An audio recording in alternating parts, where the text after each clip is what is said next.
Bonjour, vous regardez Deux Gouttes de Culture, la nouvelle web chronique hebdomadaire de culture générale qui essaye de faire exploser vos neurones. Aujourd'hui, parlons plastique, ou plus précisément matériaux plastiques, puisque le mot plastique n'est qu'un adjectif. Le matériau plastique est un polymère. Alors un polymère, c'est une très grande molécule formée de l'assemblage répété de petites molécules identiques qui s'appellent monomères. Ces monomères sont liés de façon à former de très longues chaînes, le polymère. Ce polymère est très utilisé dans l'industrie en raison de son faible coût de production et de ses nombreuses caractéristiques, telles que sa solidité, sa flexibilité et son adaptabilité à différents usages. Il faut savoir que 4% de la production pétrolière mondiale sont consacrés à la production de plastique. Le premier matériau plastique artificiel a été découvert par hasard en 1835 par un Français, Henri-Victor Regnault, qui étudiait les propriétés thermiques des gaz, dont le chlorure de vinyle. Et il a remarqué qu'un solide blanc se formait dans ces bouteilles de chlorure de vinyle après exposition à la lumière du soleil. Ce solide blanc était en fait du polychlorure de vinyle, c'est-à-dire du PVC. Mais Henri-Victor Regnault ne poursuivit pas ses recherches sur ce matériau. C'est en 1856 qu'est inventé le premier matériau plastique artificiel, le celluloïd, qui sera par la suite produit de façon industrielle et utilisé principalement comme matériau de substitut à l'ivoire. En 1931, c'est la première fabrication industrielle du PVC. En 1933, c'est la première fabrication industrielle du polystyrène. En 1935, c'est au tour du nylon d'être découvert. En 1938, c'est le téflon, ce matériau noir qui recouvre l'intérieur de nos poils, car oui, il s'agit bien d'un matériau plastique. En 1941, le silicone. Et toujours en 1941, la mélamine, qu'on appelle également formica, qui était très prisé dans les années 1950 pour servir de revêtement des meubles. En 1953, c'est la découverte du polycarbonate, un polymère transparent et extrêmement résistant au choc, très utilisé pour la fabrication des CD, des vitres pare-balles, des casques de moto, etc. En 1965, le Kevlar, c'est un matériau particulièrement résistant au feu, à la corrosion et surtout aux déchirures, utilisé pour la fabrication des gants anti-coupure, des gilets pare-balles, des casques, des vestes des sapeurs-pompiers, des gants de cuisine, etc.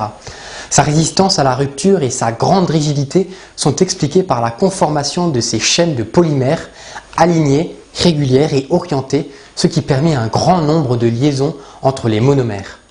Il existe trois grandes familles de plastiques. Alors on a les thermoplastiques, ce sont les matériaux plastiques les plus répandus, qui sont façonnables sous l'effet de la chaleur de façon réversible. C'est-à-dire qu'on a la possibilité de les recycler, de les faire refondre pour lui donner une nouvelle forme. Dans cette catégorie, on retrouve le polystyrène, le Kevlar, le nylon, etc. Ensuite, on a les thermodurcissables. Ce sont des matériaux plastiques qui prennent une forme définitive après la polymérisation. Ça veut dire qu'on ne peut plus le refondre. Le matériau se consume à la chaleur. Il n'est donc pas recyclable. Dans cette catégorie, on retrouve notamment la mélamine.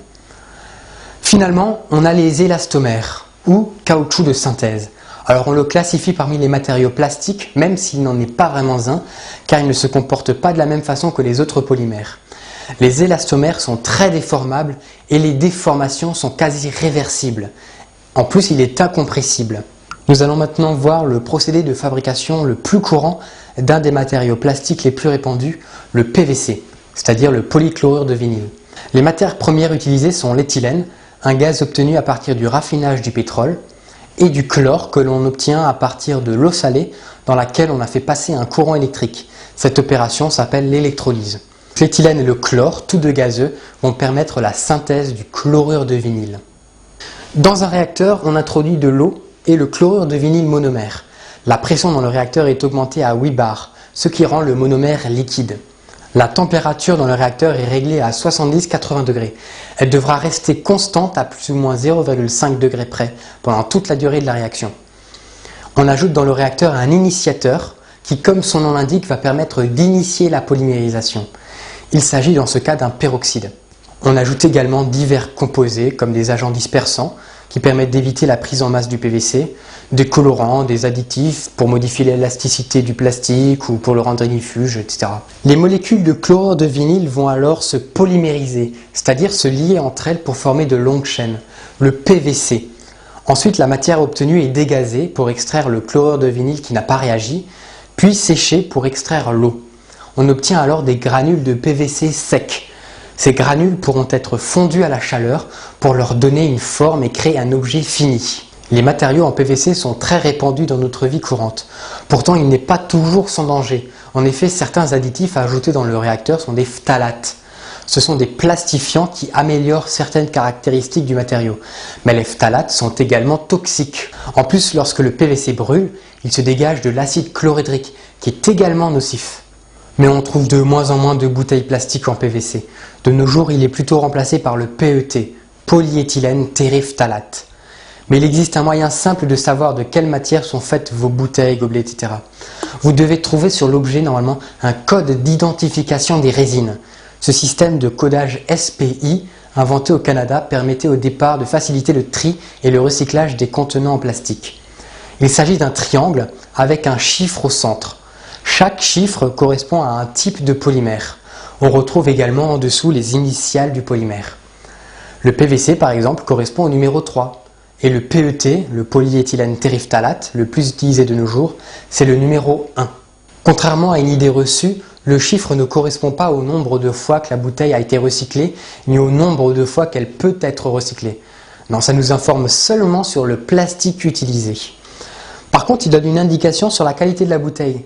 Par exemple, si le numéro est le 7, il peut s'agir de polycarbonate, dans lesquels on peut trouver du bisphénol A, qui est susceptible dans notre organisme de perturber les hormones œstrogènes et ainsi de favoriser le développement du cancer du sein. Le polystyrène numéro 6 est quant à lui principalement toxique pour le système nerveux.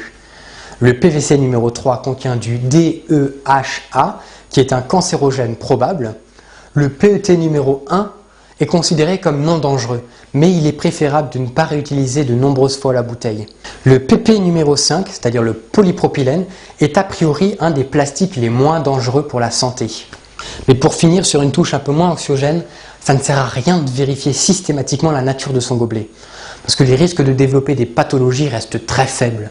C'est pas parce que vous buvez tous les jours dans une bouteille en PVC que vous allez obligatoirement avoir un cancer.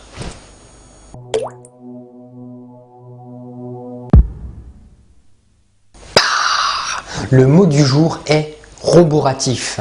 Alors c'est un adjectif qui signifie fortifiant. Quelque chose de roboratif, c'est quelque chose de vivifiant, qui donne de l'énergie, comme dans la phrase suivante. Ce repas est vraiment roboratif. Voilà, c'est tout. À la semaine prochaine.